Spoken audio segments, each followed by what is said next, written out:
Netanyahu உயிரோட இருக்காரா இல்லையா? 2 வீடியோ போஸ்ட் பண்ணியிருக்காரு. அப்புறம் என்ன உங்களுக்கெல்லாம் டவுட்டு அப்படின்னு யாராவது கேட்பாங்க? யாரும் கேட்க மாட்டாங்க. ஏன்னா இந்த 2 வீடியோவுமே நெதன்யாகு உயிரோட இருக்காரு அப்படின்னு முதல்ல ஒரு வீடியோ வந்தது, அதில் 6 விரல் அப்படின்னு சொன்னாங்க.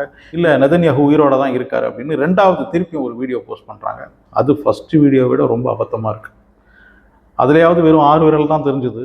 இந்த 2வது ஒரு காஃபி ஷாப்பில் நெதன்யாகு காஃபி குடிக்கிற மாதிரி ஒரு வீடியோ போட்டார் பாருங்க, என்னுடைய 6 விரலை பாருங்க, நான் இறந்துட்டேன்லாம் சொல்கிறாங்கன்னு ரொம்ப சந்தோஷமாக சிரித்து பேசிக்கிட்டு இருக்காரு. அதாவது வார் நடந்துக்கிட்டு இருக்கான், இவர் வந்து காஃபி ஷாப்பில் நான் உயிரோட தான் இருக்கேன், என் விரலை பாருங்க அப்படின்லாம் பேசிக்கிட்டு இருக்காரு.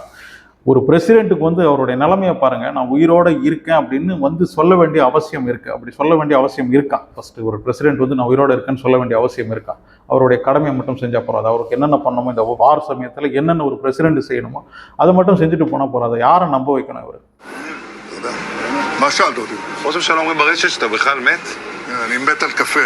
ஃபஸ்ட்டு வீடியோவை யார் பார்த்தாலும் சின்ன 10 வயசு பையன்கிட்ட கூட இது என்ன வீடியோட அப்படின்னு கேட்டால் ஏன்னு சொல்லிடுவான். 2வது வீடியோவில் அவர் ஒரு காஃபி ஒன்று குடிக்கிறாரு. அந்த காஃபி வந்து அப்படியே தழும்பு அந்த காஃபி இருக்குது. அவர் எடுக்கிறாரு, அதுலேருந்து காஃபி வந்து வெளியில் போகவே இல்லை, அது அப்படியே இருக்குது. கரெக்டாக அந்த அளவுக்கு செட் ஆகிடுது. முதல்ல தழும்ப இருந்த காஃபி அவர் கையில் எடுத்ததும் சரியாக வந்துடுது. அந்த காஃபியில் வந்து ஒரு டிசைன் வேறு போட்டிருக்கு. நெதன்யாகு அந்த காஃபியை குடிக்கிறாரு. காஃபியை குடித்து முடித்ததுக்கப்புறமும் அந்த டிசைன் அப்படியே கலையாமல் இருக்குது, அளவும் குறையலை. 3-4 சிப்பு எடுக்கிறாரு, திருப்பியும் அதே அளவில் அந்த டிசைன் மாறாமல் இருக்குது. இது ஏஐ இல்லை அப்படின்னு நம்மளெல்லாம் நம்ப சொல்கிறாங்க. சரி, நம்ம நம்புவோம், அது ஏஐ இல்லை, ஒரு உயிரோடு தான் வந்திருக்கிறாரு, உயிரோடு தான் இருக்கிறாரு அப்படின்னு நம்புவோம். ஆனால் இஸ்ரேலுடைய இப்போதைய பிரச்சனை என்ன தெரியுமா? அவங்கக்கிட்ட இன்டர்செப்டர்ஸ் எல்லாம் குறைஞ்சிக்கிட்டே வருது. இன்னும் கொஞ்சம் நாளைக்கு தான் இந்த இன்டர்செப்டர்ஸ் எல்லாம் இருக்குது. ஈரான் ஒரு 90 நிமிஷத்துக்கும் ஒரு மிசைல் அடிச்சுக்கிட்டு இருக்காங்க. அது மட்டும் கிடையாது, சும்மா இவங்ககிட்ட வந்து இவங்களை ஏமாத்துறதுக்காக நிறைய ட்ரோனை வேற விட்டுக்கிட்டு இருக்காங்க. இந்த ட்ரோனை வந்து மிசைல் நினச்சிக்கிட்டு அதுக்கு பெரிய செலவு பண்ணி வேற அடித்து இப்போ அவங்கக்கிட்ட இன்டர்செப்டர்ஸை குறைஞ்சி போச்சு. இன்னும் கொஞ்சம் நாளைக்கு தான் தாக்கு பிடிக்க முடியும். இதே நிலைமை போச்சுன்னா இன்னும் கொஞ்சம் நாளில் இஸ்ரேலுடைய நிலைமை ரொம்ப மோசமாயிடும். ஈரானுடைய தாக்குதல் மிக அதிகமாகிடும். ஏற்கனவே வெளியில் வீடியோஸ் வரல அப்படின்னாலும் மிகப்பெரிய தாக்குதலுக்குள்ளாயிருக்கு இஸ்ரேல். உங்களுடைய மிலிட்ரிஸ்க்கும் இவங்களுடைய மக்களுக்கும் வந்து ஒரு நம்பிக்கையை கொடுக்கறதுக்காக நெதன்யாகு உயிரோடு இருக்காரு அப்படின்னு சொல்லி தான் ஆகணும்.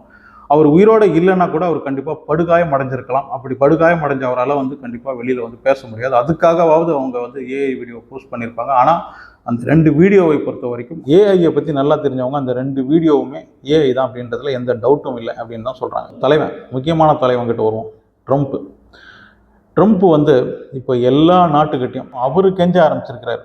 ஜப்பான் கிட்ட, பிரான்ஸ் கிட்ட, பிரிட்டன் கிட்ட, இவங்க கிட்டலாம் உங்கள் வார்ஷிப் அனுப்புங்க, இது என்னுடைய மட்டும் பிரச்சனையா? ஸ்ட்ரைட் ஆஃப் ஹார்முஸை திறக்கலைன்னா நம்ம எல்லா நாட்டுக்கும் தானே பிரச்சனை, அதனால உங்கள் வார்ஷிப் அனுப்புங்க அப்படின்னு அவங்கக்கிட்ட இவர் கெஞ்சிக்கிட்டு இருக்காரு. ட்ரம்ப்புடைய நிலைமையை பாருங்கள். ஈரானுக்கு வந்து ஆர்ம்ஸும் டெக்னாலஜியும் ப்ரொவைட் பண்ணுற, ஈரான்கிட்ட இருந்து 90% எண்ணெயை வாங்குகிற சைனாக்கிட்டேயே வந்து நீங்களும் உங்களுடைய வார்ஷிப்பை அனுப்புங்க, நீங்களும் ஹெல்ப் பண்ணுங்கன்னு கேட்க வேண்டிய ஒரு நிலைமைக்கு ட்ரம்ப் போயிருக்கிறார். அப்போ ஈரான் எந்த மாதிரி அடிச்சிருப்பாங்க கொஞ்சம் யோசிச்சு பாருங்க. ட்ரம்ப் ஏன் மற்ற நாடுங்க கிட்டலாம் வார்ஷிப் அனுப்புங்க, உங்கள் வார்ஷிப் அனுப்புங்கன்னு கேட்டுக்கிட்டு இருக்காருன்னா அதுக்கு வேறொரு காரணமும் இருக்குது. அமெரிக்காவுடைய அப்ரஹாம் லிங்கன் போர்க்கப்பல் மீது தாக்குதல் நடத்தினதா ஈரான் சொன்னாங்க இல்லையா? அப்போ வந்து அமெரிக்கா மறுத்தது. ஆனால் இப்போ நியூயார்க் டைம்ஸ் அது உண்மைதான் அப்படின்னு அப்ரஹாம் லிங்கன் தாக்கப்பட்டதை உறுதிப்படுத்தியிருக்கு.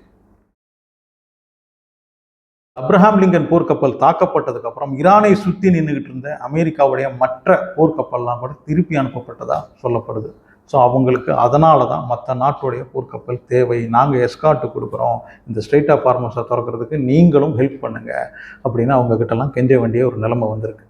ஒரு மாதத்துக்கு முன்னாடி தான் இதே ட்ரம்ப் இமானுவேல் மேக்ரோன் கிட்ட எங்கள் டிமாண்டுக்கெல்லாம் ஒத்துக்கும், அப்படி ஒத்துக்கலைன்னா 25%க்கு மேலே உனக்கு டேரிஃப் போடுவோம், உங்களுடைய ஷாம்பெயின் ஒயினுக்கும் நாங்கள் வந்து டேரிஃப் போடுவோம் அப்படின்லாம் மிரட்டினவர் தான். இப்போ அவங்கக்கிட்டே வார்ஷிப் அனுப்புங்க, நான் எஸ்கார்ட் அனுப்புகிறேன் அப்படின்லாம் கெஞ்சிக்கிட்டு இருக்கார். ட்ரம்ப்புக்கு தெரியல போல இருக்குது, எவ்ரி டாக் ஹேஸ் அ டே அப்படின்றது. உனக்கு ஒரு காலம்னா அவனுக்கு ஒரு காலம், எல்லாருக்குமே இந்த உலகத்தில் ஒரு நேரம் வரும். இப்போ வந்து ட்ரம்ப் அடி வாங்குற நேரம். இவர் யாரெல்லாம் மிரட்டினாரோ, எந்தெந்த நாடையெல்லாம் மிரட்டினாரோ அவங்கெல்லாம் திருப்பி ட்ரம்ப்பை பழி வாங்குற நேரம். ஈரான் பொலிட்டீஷியன் லாரி ஜானே வேற ஒரு விஷயத்தையும் சொல்லியிருக்கிறாரு. ட்ரம்ப் இப்போ இருக்கிற நிலைமையில என்ன வேணால் செய்வார், அவர் எந்த மாதிரி வேணால் யோசிப்பார் அப்படின்னு ஒரு விஷயத்த சொல்லியிருக்காரு. அதாவது இந்த எப்ஸ்டீன் ஃபைலில் இருக்கிற சில பேர் வந்து 9/11 நடந்தது பாருங்கள், அந்த மாதிரி ஒரு சம்பவத்தை பிளான் பண்ணுறதுக்கு கூட வாய்ப்பு இருக்குது.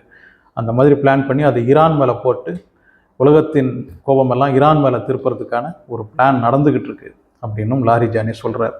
எந்த அளவுக்கு இதில் உண்மை இருக்குன்னு தெரியல. ஆனால் ட்ரம்ப் அப்படின்னும் போது நாம் இது சந்தேகப்பட வேண்டியிருக்கு. இந்த அளவுக்கு ஈரான் கொடுத்த அடியில் ட்ரம்ப்புடைய புத்தி பேதளிச்சு போயிருப்பார். எவ்வளோ நாள் இந்த போர் தொடர்ந்தாலும் அது எங்களால் தாக்கு பிடிக்க முடியும் அப்படின்னு தான் ஆராய்ச்சி சொல்லியிருக்கிறாரு. நாங்கள் பேச்சுவார்த்தைக்கெல்லாம் வரவும் மாட்டோம். பேச்சுவார்த்தைக்கு வர வேண்டிய அவசியம் என்ன? ஏன்னா பேச்சுவார்த்தை இதுக்கு முன்னாடி இந்த போர் நடத்துறதுக்கு முன்னாடி நடந்துகிட்டு இருக்கும்போது தானே நீங்கள் இந்த போரையே ஸ்டார்ட் பண்ணீங்க. இப்போ எதுக்கு நாங்கள் பேச்சுவார்த்தை நடத்த போகிறோம் அப்படின்னு தான் அவர் கேட்டிருக்காரு. இந்த போரை பொறுத்த வரைக்கும் ஈரான் தோற்று பின்வாங்கிறதுக்காகலாம் ரெடியாக இல்லை. நீங்கள் எவ்வளோ காலம் இந்த போரை தொடர்றீங்களோ அதுக்கு தயாராக இருக்கும் அப்படின்னு தான் அவங்க சொல்லியிருக்காங்க. அதை தான் ஆராய்ச்சியும் சொல்லியிருக்கிறார். அப்புறம் ஒரு சந்தோஷமான விஷயத்துக்கு போவோம். ஸ்ட்ரெயிட் ஆஃப் ஹார்மோஸ் இந்தியாவுக்கு திறந்து விடப்பட்டிருக்கிறது. இந்த ஸ்ட்ரெயிட் ஆஃப் ஹார்மோஸ் இந்தியாவுக்கு திறந்து விட்டதுக்கப்புறம் இந்த ஸ்ட்ரெயிட் ஆஃப் ஹார்மோஸை இந்தியாவுக்கு எதுக்கு திறந்து விட்டீங்க அப்படின்னு ஒரு பத்திரிகையாளர் Iran representative doctor Abdul Majeed Ilahi கிட்ட ஒரு கேள்வி கேட்குறாரு. அதுக்கு அவர் ரொம்ப தெளிவாக, இந்திய மக்கள் எங்களுக்கு சப்போர்ட் பண்ணாங்க, ஈரான் மீது அமெரிக்காவும் இஸ்ரேலும் போர் தொடுத்தது தவறான ஒரு விஷயம், அதை இந்தியர்கள் ஆதரிக்கவே இல்லை. We have seen some vessels are passing by with the Indian flags from there. Yes. Will you make some special concessions for India, and how do you look at Indian position on this, sir?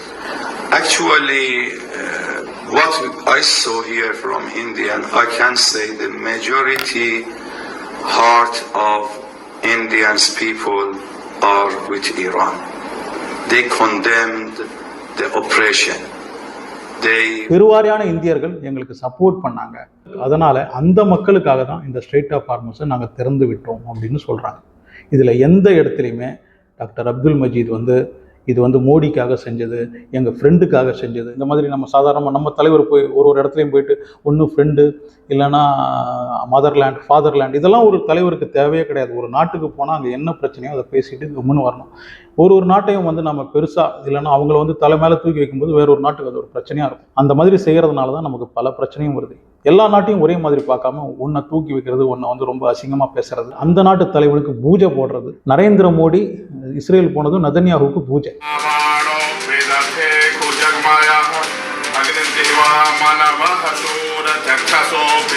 Straight of ஹார்மோஸை Iran திறந்து விட்டுருக்காங்க.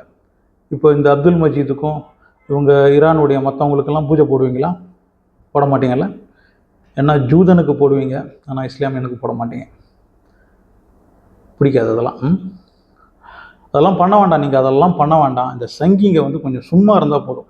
எதுக்கு எடுத்தாலும் மோடியுடைய master stroke, Modi அந்த மாதிரி பண்ணார், மோடி ஒரு phone call அடித்தார், அதனால தான் இதனால தான், இதெல்லாம் தேவையே கிடையாது. எந்த நாடுடனும் ரொம்ப அதிகமாக பாசம் காட்டுறதும் இன்னொரு நாட்டை அசிங்கமாக பேசுறது, இதெல்லாம் தேவையே கிடையாது. நம்ம சுற்றி இருக்கிற எல்லா நாடுமே ஏதாவது ஒரு நேரத்தில் நமக்கு பிரயோஜனமாக இருப்பாங்க, அவங்களுக்கு தேவைப்படும். அதனால் கொஞ்சம் அமைதியாக இருக்கிறது நல்லது. இப்போ இந்த ஸ்ட்ரெயிட் ஆஃப் ஹார்மோஸை திறந்து விட்டது ஈரான், அதுவும் நம்ம இந்திய மக்களுக்காக. இப்போ நம்ம ஃபாதர்லேண்ட் ஈரானா இல்லைனா இஸ்ரேலா? என் அன்பு சங்கிங்களா சொல்லுங்கள், யார் இப்போ நமக்கு ஃபாதர்லேண்ட்? நீங்கள் ஒருத்தருக்கு பூஜை போட்டிங்க பாருங்கள், அவர் ஜெயிக்கணும் அப்படின்றதுக்காக நெதன்யாஹுவுக்கு. அவர் இப்போ உயிரோடு இருக்கிறாரா இல்லையானே தெரியலடா.